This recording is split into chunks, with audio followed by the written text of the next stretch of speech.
Session में मैं Naval Kishore Sharma CSC Uttar Pradesh T से आप सभी बीएलई भाइयों का हार्दिक स्वागत करता हूं। आज की मुलाकात कार्यक्रम में हम आधार से संबंधित जो हमारे बीएलई भाइयों के थ्रू आधार यूसीएल आधार संशोधन डेमोग्राफिक अपडेट का कार्य हम लोग करते हैं सीएससी के माध्यम से, तो उस पे विस्तार से चर्चा करेंगे कि किस तरह से हम लोग आधार यूसीएल पे काम करते हैं और आधार यूसीएल पे काम करते समय हमें किन किन सावधानियों का विशेषतः ध्यान रखना होता है। क्योंकि आधार एक ऐसा इकोसिस्टम है जिसमें कि हम पब्लिक के साथ में डायरेक्ट जुड़े हुए हैं और उसको एक सर्विस, एक ऐसी सर्विस जो कि कुछ एक ही पॉइंट्स पे मिल पाती है रेजिडेंट को। और आधार चूंकि आज की डेट में इतना एक इम्पोर्टेंट डॉक्यूमेंट बन चुका है कि हम लोग अगर अपने आसपास देखते हैं तो रोजमर्रा की जो जितनी भी हम एक्टिविटी जिन चीजों के साथ इन्वॉल्व हैं, तो मोस्टली अगर सरकारी हो गई या गैर सरकारी जितनी भी सर्विसेज है उसमें आप कहीं ना कहीं डायरेक्ट इनडायरेक्ट वे में पाएंगे कि आधार की जरूरत हमको आए दिन पड़ती है। तो हमारे बीएलई भाई जो कि आधार यूसीएल के माध्यम से आधार डेमोग्राफिक अपडेट का कार्य करते हैं, तो उनको ये जानना समझना बहुत जरूरी है कि जब आधार पे आप आधार संशोधन का कार्य कर रहे हैं तो उस दौरान किन किन जो सावधानियों का विशेषता उनको ध्यान रखना है, जिससे कि चाहे वो कस्टमर के साथ व्यवहार वाली बात हो या फिर जो आप टेक्निकल वर्क कर रहे हो, तो उस दौरान कौन कौन सी सावधानियों का विशेष ध्यान रखना है, जिसकी वजह से आपका जो सेंटर है और जो कस्टमर्स आपके यहाँ रेजिडेंट काम कराने आ रहे हैं उनके बीच में आपका समन्वय अच्छा रहे और आप लॉन्ग लास्टिंग लंबे समय तक काम कर पाए। तो हम लोग शुरुआत करते हैं इस सेशन की, और इसमें सबसे पहले हम बात उसी चीज से करेंगे कि जो हम काम कर रहे हैं, हमारे यूसीएल पे जो बीएलई भाई काम करते हैं, तो उसमें सबसे पहले व्यवहार वाली बात आती है कि व्यवहार जो हमारा है किस तरह का होना चाहिए रेजिडेंट के साथ में। Communication and managing at the resident, जो आप लोग काम कर रहे हैं तो उस समय रेजिडेंट के साथ में कम्युनिकेशन आपका इस तरह का होना चाहिए कि किसी भी तरह का उसमें कोई भी कम्युनिकेशन एंड मैनेजिंग रेजिडेंट, जो रेजिडेंट आपके यहाँ काम कराने आ रहे हैं तो उनके साथ आप इस तरह का कम्युनिकेशन रखें कि किसी भी तरह का उसके साथ में कोई छल फरेब या झूठ सच इस तरह की चीजें नहीं आए निकल के। क्योंकि जब से आधार एक्ट 2016 में एक्ट बना तब से जो आधार है उसमें एक्ट के अकॉर्डिंग जो सेक्शन वाइज कुछ एक नियम कानून बनाए गए हैं कि अगर किसी भी रेजिडेंट के साथ में हम लोग कुछ भी अगर मिसबिहेव या इस तरह की कुछ एक्टिविटी करते हैं तो उसके अगेंस्ट में हमारे अगेंस्ट यूआईडीआई के द्वारा कुछ एक एक्शन लिए जा सकते हैं। तो हमें जो रेजिडेंट है उसके साथ में कम्युनिकेशन और जो रेजिडेंट आया है उसके साथ में व्यवहार अच्छा रखना है। में आप हम काम करते हैं तो डेली अपना जो काम है ड्यूटी है उसको प्लान करें कि किस तरह से हमें काम करना है। हमें अपने सेंटर पे प्रतिदिन काम करना है। ऐसा नहीं है कि हम आज सेंटर पे काम कर रहे हैं 4 दिन सेंटर अपनी मर्जी से बंद रखते हैं, क्योंकि आप एक ऐसी सर्विस डिलीवर कर रहे हो जो कि लिमिटेशंस है लोगों को उस सर्विस का लाभ लेने के लिए। बहुत सारे, जैसे हम अगर यूपी में बात करें तो हमारे लगभग 1.5 लाख से अधिक सीएससी सेंटर्स हैं, लेकिन लिमिटेशंस है कि सारे सीएससी सेंटर जो हमारे बीएलई हैं वो इस काम को नहीं कर पाते हैं। अगर यूपी में बात करें तो यूपी में 5000 प्लस सेंटर्स का ही स्कोप है हमारे पास में कि इन्हीं सेंटर्स के माध्यम से हम यूआईडीआई के द्वारा जो ऑथराइज है वो काम करा सकते हैं। तो एक लिमिटेशन है जिस काम को कराने की रेजिडेंट के पास में। तो आप लोगों से सभी से यही उम्मीद रहती है हम लोगों की कि आप लोग नियमित रूप से अपने सेंटर का संचालन करें अपनी मर्जी से। अल्टरनेस अगर किसी के साथ में कोई बहुत ज्यादा विशेष समस्या नहीं है तो अपना सेंटर डेली नियमित रूप से आप खोलें। आप सुबह 8 बजे से शाम 8 बजे तक, जैसा कि हम लोगों ने कम्युनिकेशन किया हुआ है आपके साथ में, सुबह 8 से शाम 8 बजे तक आप आधार करेक्शन का काम कर सकते हैं। जो कुछ एक रेजिडेंट फिजिकली या फिर कुछ इस तरह से चैलेंजिंग आते हैं जिनके साथ में कुछ एक ऐसी डिजीज है, हार्ट के पेशेंट हैं, क्योंकि आप लोग सेंटर जो भी चला रहे हैं हमारे बीएलई भाई, ज्यादातर रेजिडेंट ऐसे आते हैं आपके यहाँ पे जो कि आप परिचित हैं, उनसे चिर परिचित हैं, तो आपको उनके बारे में उनके बैकग्राउंड के बारे में पता रहता है। कहीं ऐसा तो नहीं है कि उसको कोई बीमारी इस तरह की है कि अगर आप उससे किसी भी ऊंची तेज आवाज में बात करें, हार्ट के पेशेंट है, बीमारी से कोई ग्रसित अगर कोई रेजिडेंट उनके साथ में विशेषता आप अपना व्यवहार पोलाइट रखें। लेडीज है, प्रेग्नेंट वुमेन है, इस तरह के जो केसेस या रेजिडेंट्स आपके साथ काम कराने के लिए आते हैं, फिजिकली चैलेंज कुछ लोग हैं,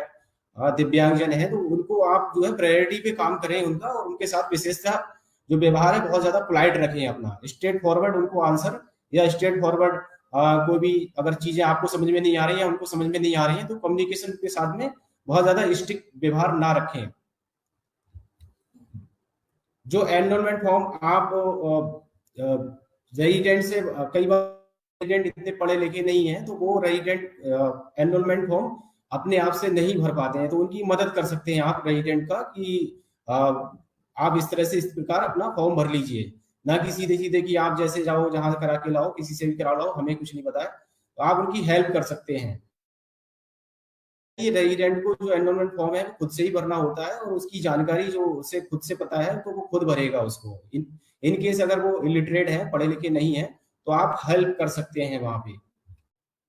कुछ एक चीजें हैं आधार पे, जब आप आधार सेंटर चला रहे हैं तो उस समय ग्रीवियांस और क्वेश्चन कुछ सजेशन के पर्पज से कुछ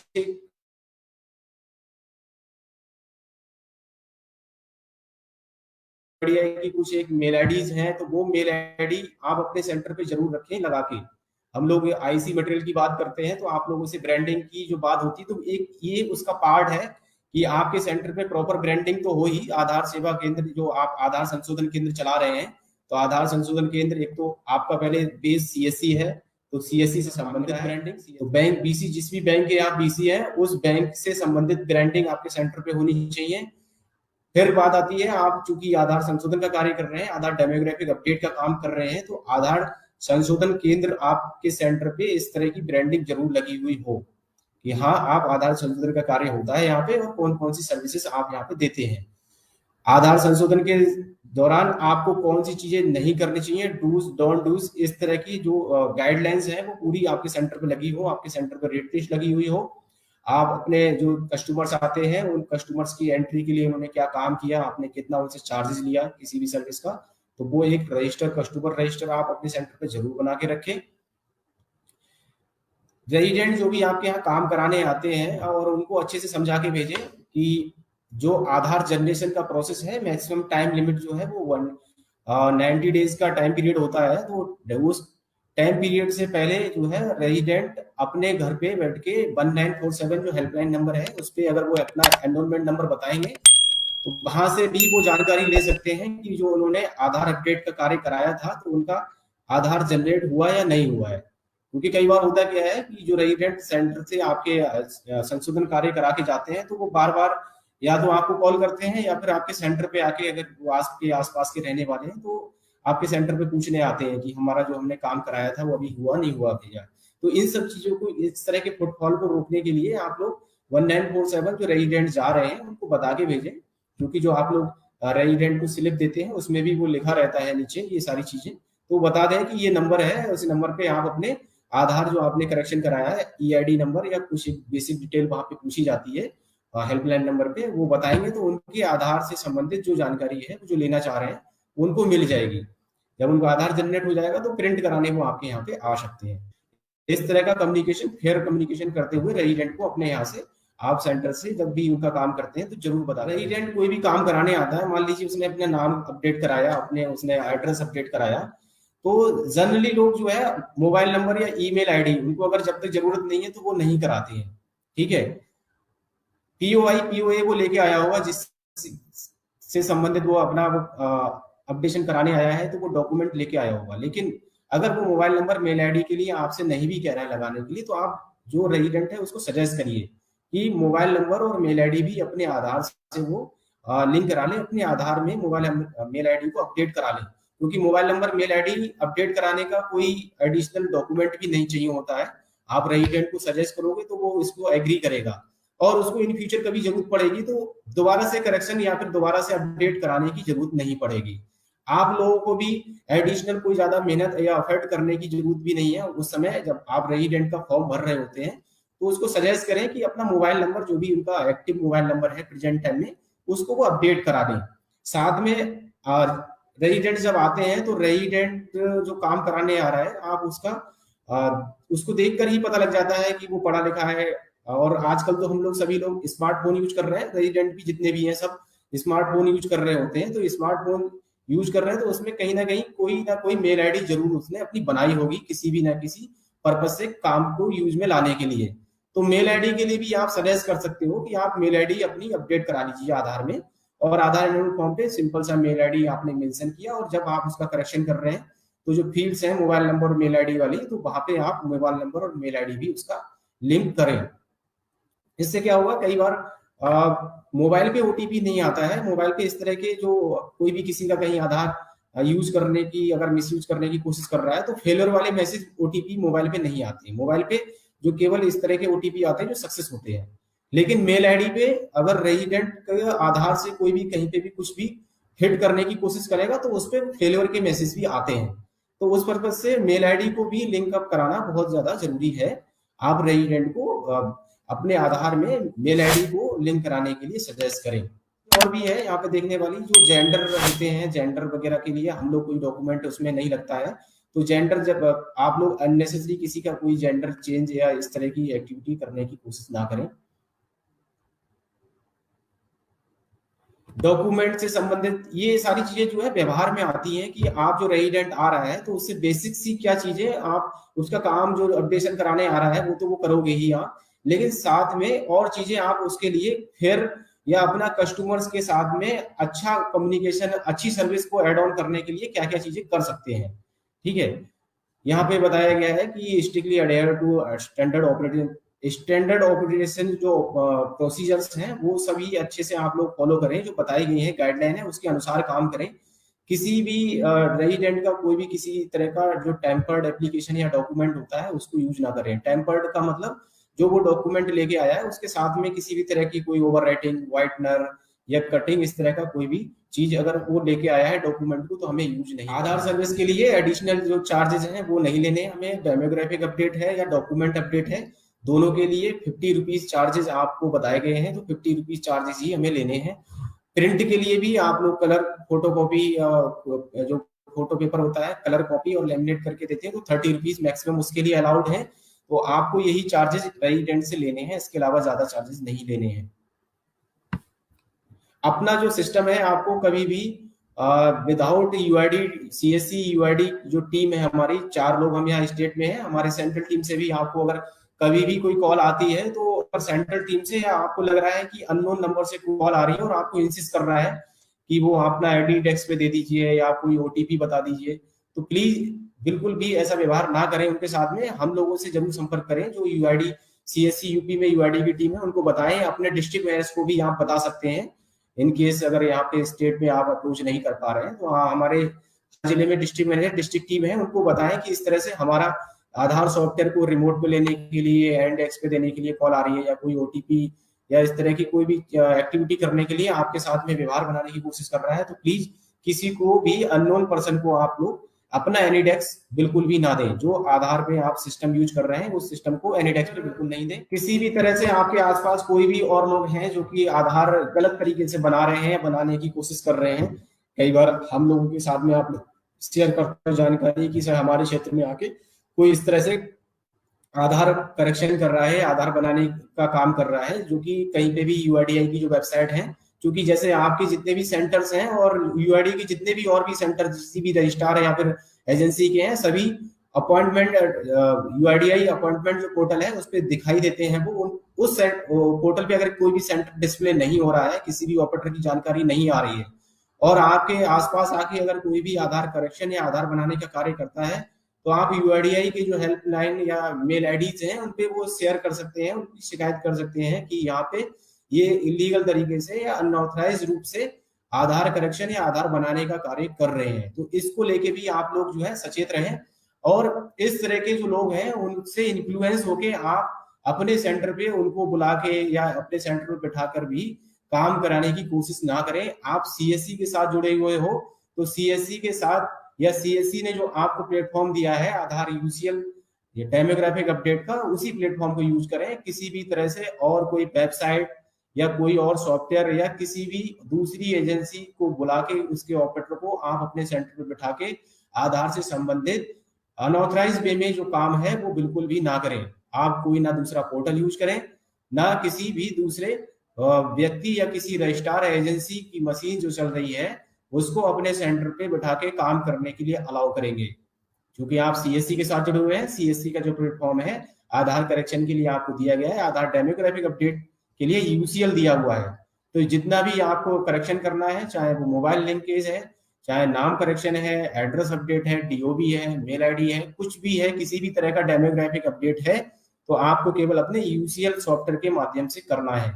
किसी भी तरह की वेबसाइट्स या किसी के बताने पे, समझाने पे और जो चीजें हैं वो उसको आप प्लेटफॉर्म को यूज नहीं करेंगे जो कि ऑथराइज। जो यूआईडीआई की गाइडलाइन है या यूआईडीआई के द्वारा जो पॉलिसीज बनाई गई हैं उनका किसी भी तरह से कोई भी वॉलेशन करता है तो उस वॉलेशन पे यूआईडीआई के द्वारा भिन्न भिन्न तरह की जो पेनल्टी क्लॉजेज हैं उसके अनुसार पेनल्टी लगती है और वो पेनल्टी इम्पोज होगी। तो इस तरह की चीजों से बचने के लिए हमें इन सभी चीजों का ध्यान रखना है। ये व्यवहार से संबंधित कुछ एक चीजें थी जो मैंने आपके साथ में डिस्कस की। अब हम लोग डिस्कस करेंगे आगे डॉक्यूमेंट आधार। जब हम आधार एनरोलमेंट या आधार करेक्शन का कार्य कर रहे होते हैं तो उस समय हमें कौन कौन से डॉक्यूमेंट हैं जो कि यूआईडीआई के द्वारा वैलिड हैं, किस तरह से बताए गए हैं कि हमें जो डॉक्यूमेंट लेने हैं। सबसे पहले बात करें तो पीओआई, पीओए, पीओआर, डीओबी। डीओबी के लिए जो बर्थ से संबंधित कुछ एक चीजें हैं, ये पीओआई, पीओए, पीओआर, डीओबी मतलब एक तो identity proof, address proof, relationship का प्रूफ या बर्थ से संबंधित प्रूफ। ये चार तरह के जो डॉक्यूमेंट है ये मैंडेटरी हैं। ये डॉक्यूमेंट्स होते हैं किसी के, तभी कोई नया आधार बनवा पाता है अपना, या कोई करेक्शन कराना है तो इनसे संबंधित कुछ एक डॉक्यूमेंट लेके आएगा तभी वो करेक्शन करवा पाएगा। मान लीजिए पीओआई की बात करें तो किसी को अगर नाम चेंज कराना है, अपनी आइडेंटिटी से संबंधित कुछ भी चेंजेस कराने हैं तो उसको पीओआई लेके आना होगा। अपने एड्रेस में किसी भी तरह का कोई करेक्शन कराना है उसको तो उसे पीओए लेके आना होगा कोई भी। पीओआर रिलेशनशिप के बिहाफ पे जो एचओएफ बेस्ड है या उस तरह के जो हम लोग डॉक्यूमेंट या डिक्लेरेशन के बिहाफ पे जो करेक्शन करते हैं तो वहां पे पीओआर से संबंधित डॉक्यूमेंट्स लेके आने होते हैं। DOB date of birth correction या डीओबी को अपने आधार में ऑथेंटिकेट कराने के लिए कि हाँ मेरी एज इतनी है तो उसमें उसे बर्थ से संबंधित अपनी डेट ऑफ बर्थ से संबंधित डॉक्यूमेंट दिखाने होते हैं तभी उसका आधार हम करेक्शन कर पाते हैं, या किसी को आधार अपना नया बनाना है तो वो बनवा पाता है। ये डॉक्यूमेंट्स की लिस्ट है। ये डॉक्यूमेंट की लिस्ट को आप अपने सेंटर पे जरूर चस्पा करके रखें। हो सके तो इसको 2x3 या 2x2 अपने सेंटर की जो साइज है उसके हिसाब से आप फ्लैश बैनर बनवा लीजिए, बड़ा बड़ा लिखवा के अपने सेंटर पे जरूर इसको चस्पा करके रखें। अगर फ्लैक्स नहीं बनवा पा रहे हैं तो प्रिंट जरूर बना के रखें। अपने सेंटर पे एक आप बोर्ड बना लीजिए, उस बोर्ड पे इसको A4 साइज पे प्रिंट करके भी क्लियरली बोल्ड लेटर्स में आप प्रिंट करके रखें। क्योंकि कई बार रेजिडेंट्स हम लोगों से आके आर्गुमेंट करती हैं कि हम जो डॉक्यूमेंट लेके आए हैं आप नहीं ले रहे हो, इससे हमने पहले बनवाया था या हमारे भाई का बन गया या हम दूसरे कहीं पे जाते हैं तो वहां पे बन जाता है, आप लोग नहीं बना रहे हो। तो प्लीज उनको जवाब देने के लिए, उनको संतुष्ट करने के लिए आप लोग सेटिस्फेक्शन के लिए ये पीओआई, पीओआर और पीओए से संबंधित जो भी डॉक्यूमेंट्स की लिस्ट है, वैलिड डॉक्यूमेंट की लिस्ट अपने सेंटर पे जरूर लगाकर रखें और उनको दिखाएं कि हम आपका अगर काम नहीं कर पा रहे हैं तो प्लीज वो हम असमर्थ हैं इसलिए क्योंकि आप जो डॉक्यूमेंट लेके आए हैं वो जो यूआईडीआई की वैलिड डॉक्यूमेंट की लिस्ट है उसमें लाई नहीं करता है, उसमें आपका डॉक्यूमेंट लिस्ट में नहीं आ रहा है, इसलिए हम आपका जो काम आप करेक्शन का कराने आए हैं, नाम का, पता का या फिर कुछ भी और डीओबी वगैरह कराने आए हैं तो वो नहीं कर पा रहे हैं हम लोग। इसलिए इस डॉक्यूमेंट की लिस्ट को अपने सेंटर पे जरूर लगा कर रखें। आप लगाकर रखोगे तो दिन में 2-4 बार आपके सामने से ये लिस्ट निकलेगी तो आपको ये ऑटोमेटिक, आप लोग कई बार छोटी छोटी चीजें पूछते हैं कॉल करके, आप दूसरे साथी से पूछते हो, कई बार हमसे पूछने लगते हो कि सर डीओबी के लिए क्या क्या लगा सकते हैं। तो अगर ये लिस्ट आपके सेंटर पर लगी रहेगी तो ये लिस्ट आपको ऑटोमेटिक याद हो जाएगी एक समय रहते आने पर, बार बार आपको किसी और से कंसल्ट या पूछने की जरूरत ही नहीं रह जाएगी। डॉक्यूमेंट बेस्ड कुछ एक चीजें और ध्यान रखनी है। जो डॉक्यूमेंट है वैसे तो पीओआई, पीओआर, पीओए की जो लिस्ट है आपके सेंटर पे लगी रहेगी, लेकिन कुछ और डीपली जो चीजें हैं उन डॉक्यूमेंट्स में ध्यान रखने योग्य वो मोटी मोटी 2-3 चीजें हैं। आप लोग थोड़ा सा इसको याद रखेंगे कि एक तो डॉक्यूमेंट जो भी वो लेके आए रेजिडेंट, वो ओरिजिनल डॉक्यूमेंट ही लेकर आएगा, कलर कॉपी होगी, ओरिजिनल डॉक्यूमेंट होगा। ठीक है, आपको अगर कई बार ये भी रहता है कि वो डॉक्यूमेंट लेके आया ब्लैक एंड व्हाइट है, ठीक है, तो ब्लैक एंड व्हाइट की जो डॉक्यूमेंट रहते हैं लेकिन अगर वो ओरिजिनल है तो उसकी ओरिजिनलिटी उस डॉक्यूमेंट में दिखती है। स्टैंप लगा के आया होगा तो स्टैंप तो एटलीस्ट जो जिस तरह के साइन या स्टैंप हुए होंगे वो तो कलर ही उसमें दिख जाएगा कि वो जो है किस तरह का डॉक्यूमेंट है। फिजिकल चेक करके आप चेक कर पाओगे उसको कि वो ओरिजिनल है या वो कोई भी डुप्लीकेट उसका लेके आया है डॉक्यूमेंट का। ठीक है, तो प्लीज जो भी वो डॉक्यूमेंट लेके आएगा आप रेजिडेंट से हम लोग ओरिजिनल डॉक्यूमेंट की ही डिमांड करते हैं। हम किसी भी तरह की जीरोक्स या फोटोकॉपी यूज नहीं करते हैं। पीओआई पीओबी जो भी डॉक्यूमेंट है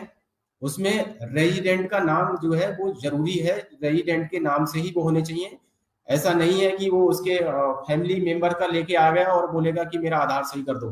ठीक है, तो वो डॉक्यूमेंट जो लेके आएगा उसके नाम से ही वो डॉक्यूमेंट होने चाहिए। और जब वो डॉक्यूमेंट आते हैं, कुछ एक डॉक्यूमेंट ऐसे होते हैं जिनकी वैलिडिटी होती है,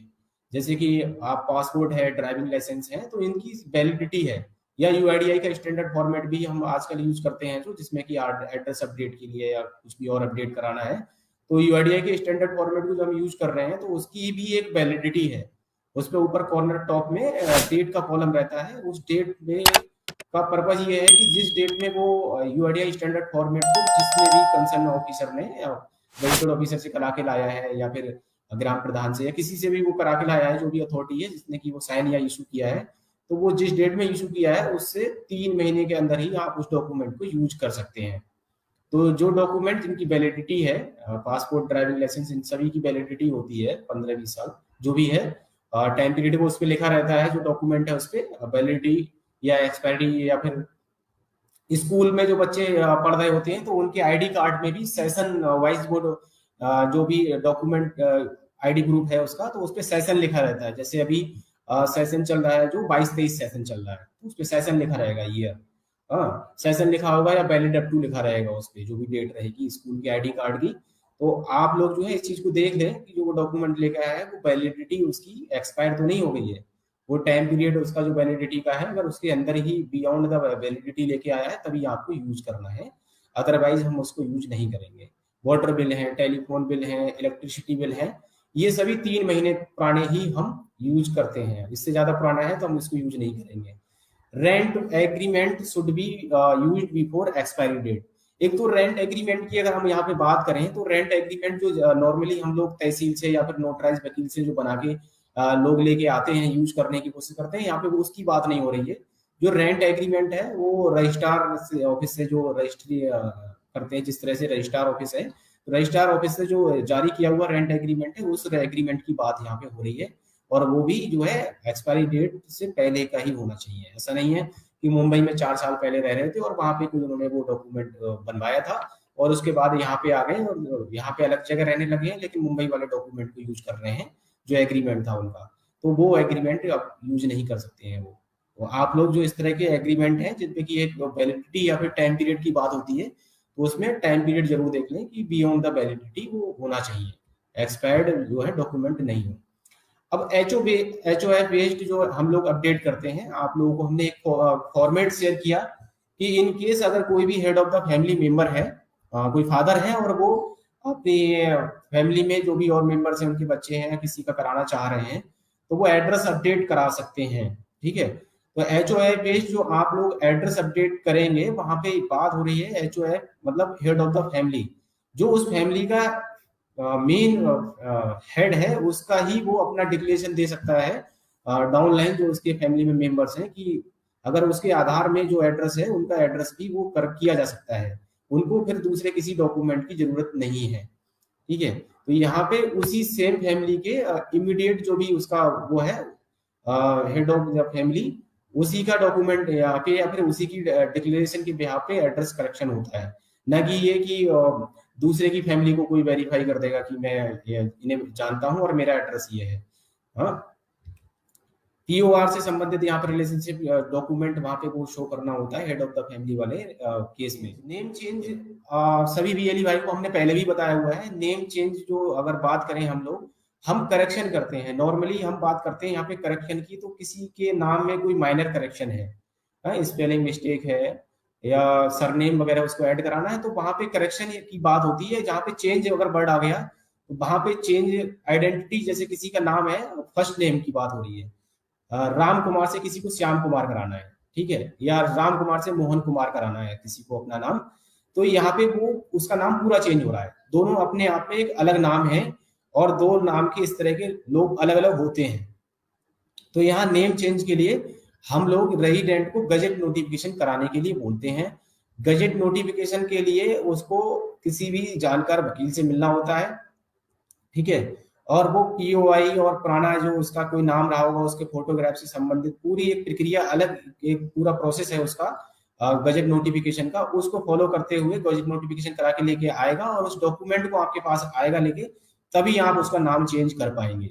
गजेट नोटिफिकेशन स्टेट या सेंट्रल गवर्नमेंट की जो गवर्नमेंट है, सरकार वही कराती है उसको, कोई प्राइवेट आदमी या फिर लोकली कहीं से नहीं हो सकता। वो स्टेट या सेंट्रल जो गवर्नमेंट है उनके थ्रू जो बजट जारी होता है उसमें उन सभी जैसे जो भी कुछ कराना चाहते हैं नाम चेंज, उनके नाम वो पब्लिश होते हैं और वो गजट नोटिफिकेशन जब पब्लिश हो जाएगा तभी उस डॉक्यूमेंट को जारी किया जाएगा और उस डॉक्यूमेंट को यूज किया जाता है। यहाँ पे गजट नोटिफिकेशन का मतलब किसी भी कोई एफिडेविट या फिर कोई ऐसे डॉक्यूमेंट से नहीं है कि वो अपना किसी भी शपथ पत्र को बनवा के ले आएगा, ठीक है। तो इसमें बहुत ही कंफ्यूजन है, हम लोग आप लोगों को मेल पे भी इसको ये बारे में थोड़ा सा डिटेल में शेयर कर देंगे कि किस तरह के रेजिडेंट को कराना है गजट नोटिफिकेशन। तो आप लोग नाम चेंज के लिए रेजिडेंट को गजट नोटिफिकेशन के लिए सजेस्ट कीजिए। किसी भी तरह से आप लोग उसकी एजुकेशनल सर्टिफिकेट या फिर भले ही वो ए ग्रेड के किसी भी ऑफिसर से करा के लेके आएगा तो नाम चेंज हम नहीं कर सकते। इस केस में, नाम चेंज वाले केस में केवल गजट नोटिफिकेशन ही बताया गया है, उसको कराना होता है, ठीक है। दूसरी बात आती है कि जो बच्चे जिनके अगर एनरोलमेंट 0 से 5 ईयर एज ग्रुप के हैं और उनकी एज में और birth certificate issued by registration act, ये इसमें बताया गया है कि जो भी इस एज ग्रुप के जो बच्चे हैं वो अपना बर्थ सर्टिफिकेट के बिहाफ पे इसको करा सकते हैं। Change will not be continued as name change for fix और threshold to updates available to a resident. इसमें नेम चेंज के लिए आप लोगों को सबको पता है कि भाई उसने अगर एक बार करा लिया तो दूसरी बार कराने के लिए भी फिर उसको इसमें लिमिटेशंस हैं, एक बार ही करा सकते हैं। दोबारा कराने के लिए अगर वो कराता है तो फिर उसको आप सजेस्ट करेंगे कि आरओ से कंसल्ट करेगा। कुछ करनी होती है तो यहाँ पे ये एग्जाम्पल्स दिए गए हैं, कुछ एक माइनर चेंजेस के लिए आप लोग एक्सेप्ट कर सकते हैं। जैसे विनय कुमार का आधार में नाम है, विनय कुमार पीओआई में है और उसमें कुछ एक मिस्टेक थी उनके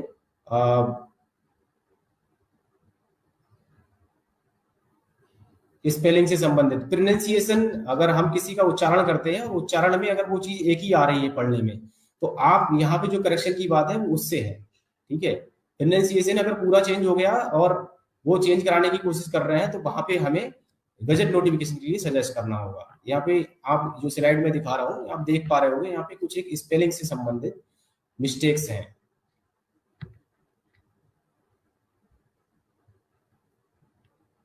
कई बार आपको ना सीक्वेंस गलत मिलेगा किसी के नाम का, जैसे इसमें जो थर्ड स्टेप है आप देख पा रहे हैं, यहाँ लिखा है निधि रविधरन, ठीक है, और वो जो डॉक्यूमेंट लेके आया उसमें लिखा था रविधरन निधि, ठीक है। अगर किसी के नाम जो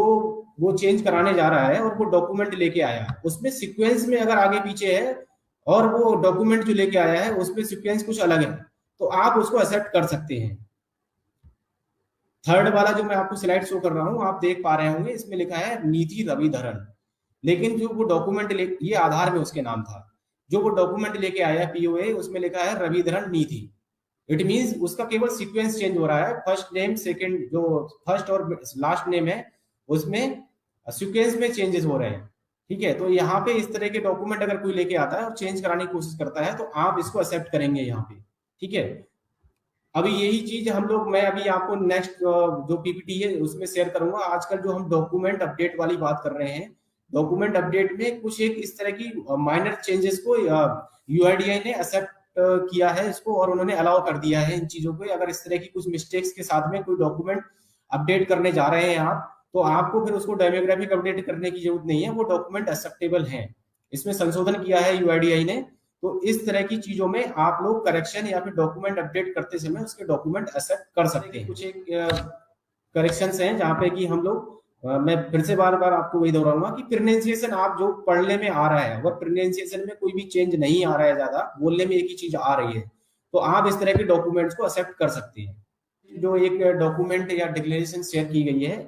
जहां पे कि हेड ऑफ द फैमिली किसी का भी जो है उसके लिए वो अलाउ कर सकता है पीओआर से संबंधित, यहाँ पे दिया गया है, तो इसको यूज कर सकते हैं आप लोग हेड ऑफ द फैमिली वाले केस में। इसमें इमीडिएट फैमिली मेंबर का जो नाम है वो होना चाहिए फादर, मदर, हस्बैंड, वाइफ, सन, डॉटर, ब्रदर, इस तरह के लोग अपना हेड, अगर वो हेड ऑफ द फैमिली है तो उनको वेरीफाई करके समझा कि नेम चेंज के लिए एक तो मेन बात ये है कि गजट नोटिफिकेशन कराना जरूरी है। ठीक है, किसी भी तरह का जो है अडॉप्टेशन सर्टिफिकेट, मैरिज सर्टिफिकेट, ये पीओआई के संबंध में ये इस तरह की चीजें यूज नहीं की जाएंगी, हम लोगों को गजट नोटिफिकेशन कराना होगा। ठीक है, दूसरा चीज, हमें डीओबी से संबंधित अगर किसी ने क्रॉस लिमिट हो गई है, उसकी जो लिमिट बताई गई है डीओबी चेंज करने की, अगर वो क्रॉस लिमिट वाला केस हो चुका है तो उसके लिए रेजिडेंट को एक सेल्फ डिक्लेरेशन देनी होती है। और इस केस में केवल हम लोग बर्थ सर्टिफिकेट जारी होता है, बर्थ सर्टिफिकेट को ही यूज करते हैं। दोनों का एक सिंगल पीडीएफ बना के हमारा जो सॉफ्टवेयर है उसमें एक ऑप्शन अलग से दिया गया है एक्सेप्शन केस के लिए, तो वहां पे उसको सेलेक्ट करके और दोनों की एक साथ सिंगल पीडीएफ बना के अपलोड करते हैं। सेम हम लोग जो है lakhnau.special@uidi.net.in हमारा लखनऊ आरओ है, उसकी मेल आईडी है, उसपे आप लोगों को उसकी एनरोलमेंट स्लिप, डिक्लेरेशन और बर्थ सर्टिफिकेट, ये तीनों डॉक्यूमेंट मेल करने होते हैं। उसमें लिख के उसका डिटेल पूरा कि मैंने क्या, कहाँ पे क्या काम कराया। और नॉर्मली इस प्रक्रिया को जो है मेल करने की जो प्रक्रिया है वो रेजिडेंट को खुद ही करना होता है। इन केस अगर रेजिडेंट इतना समझदार है, पढ़ा लिखा है, या उसके पास मेल आईडी नहीं है, तो आप हेल्प कर सकते हैं उसको मेल करने में। एनरोलमेंट जो डीओबी क्रॉस लिमिट वाले होते हैं, इसमें कई बार देखा गया है कि बीएलई भाई हमारे या फिर जो ऑपरेटर्स हैं वो ये कहते हैं कि हमने जो प्रक्रिया बताई गई थी उसी को फॉलो किया, उसके बावजूद हमारा जो एनरोलमेंट है वो रिजेक्ट हो गया। तो उस पर मुझे आप लोगों को थोड़ा सा क्लियरिटी फिर से यही देनी है कि अगर वो रेजिडेंट का एनरोलमेंट रिजेक्ट हो जाता है तो आपको इस चीज से परेशान नहीं होना है, क्योंकि ये जो एनरोलमेंट है एक नॉर्मल एनरोलमेंट नहीं है, एक्सेप्शन हैंडलिंग केस है ये। ठीक है, और जो हमारा सॉफ्टवेयर है उसमें जो हम नॉर्मली एनरोलमेंट कर रहे होते हैं, क्योंकि ये नॉर्मल केस नहीं था, इसकी प्रक्रिया एक अलग प्रक्रिया बताई गई है, एक मैनुअल प्रोसेस है जिसमें कि आपको एक मेल भी करना होता है। ठीक है, तो आधार एनरोलमेंट क्लाइंट उसको, चूंकि ये नॉर्मल एनरोलमेंट नहीं था, वो 24 घंटे के अंदर आपको रिजेक्शन दिखाएगा और वो रिजेक्ट होगा, एनरोलमेंट 100% रिजेक्ट होता है इस केस में। ठीक है, लेकिन चूंकि जो दूसरा एक पार्ट आपको बताया हुआ है जो प्रोसेस है कि मेल करने वाला, अगर वो आपने मेल कर दिया है, ठीक है, तो आपको जो 90 डेज की टाइम पीरियड है, 90 दिन का टाइम पीरियड है, उस टाइम पीरियड तक पूरा वेट करने के लिए रेजिडेंट को बताना है। ठीक है, जो आपने मेल किए हैं वहां पे ऑन डेली बेस पे जो है मल्टीपल मेल्स जाते हैं उस मेल आईडी पे, तो ये पॉसिबल नहीं है कि जो आपने मेल किया वो 1 2 3 4 दिन में मेल रीड आउट करके और आपका क्यूसी सक्सेसफुल कराया जा सके। तो इसलिए वो जो प्रोसेस है ना थोड़ा सा ज्यादा टाइम टेकिंग हो जाता है। ठीक है, लेकिन जब उसकी क्यूसी होगी, मैनुअल क्यूसी यूआईडी टीम करेगी,